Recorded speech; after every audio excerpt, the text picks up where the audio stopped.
Menteri Koordinator Bidang Politik, Hukum, dan Keamanan atau Menko Polhukam Mahfud MD mengatakan bahwa selalu ada kecurangan dalam pesta demokrasi 5 tahunan bernama Pemilihan Umum atau Pemilu. Hal tersebut disampaikan dalam acara cangkrukan Menko Polhukam pada Selasa 28 Februari kemarin. Mahfud mengatakan itu karena pernah menjadi hakim Mahkamah Konstitusi atau MK yang menangani perkara sengketa pemilu. Dikutip dari Kompas.com, pada era Orde Baru, Mahfud mengatakan hasil pemilu tidak boleh dilawan. Hal itulah yang menurutnya merupakan kecurangan dari pemerintah. Mahfud menambahkan saat Orde Baru, Partai Golkar harus menang dalam pemilu.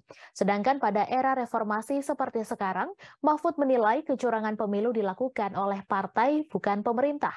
Ia mengibaratkan partai yang saling bersaing memperebutkan suara, lantas membayar lurah untuk mengurangi suara partai lawan. Ia mengaku mengetahui hal tersebut karena merupakan hakim MK. Mahfud menegaskan hal itulah yang selama ini melanggar sehingga harus ditertibkan. Sementara itu, ia mengatakan saat ini pemerintah sedang menyiapkan gelaran pemilu 2024. Mahfud memastikan bahwa pemilu akan tetap terselenggara.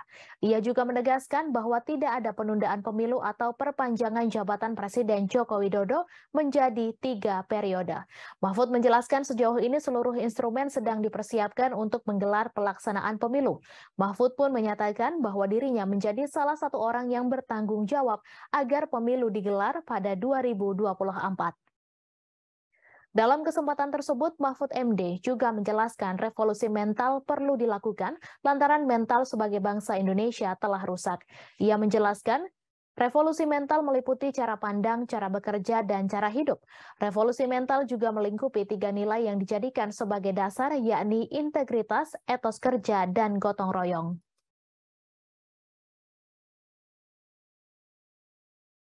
Kemudian saya menjadi hakim MK itu ngurusi yang pemilu ini.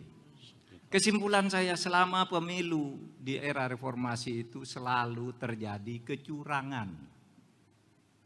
Cuma kecurangan kalau era Orde Baru itu kecurangan dilakukan oleh pemerintah.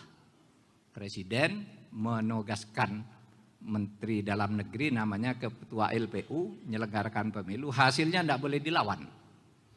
Hasilnya sudah ditentukan sebelumnya, itu curang pemerintah.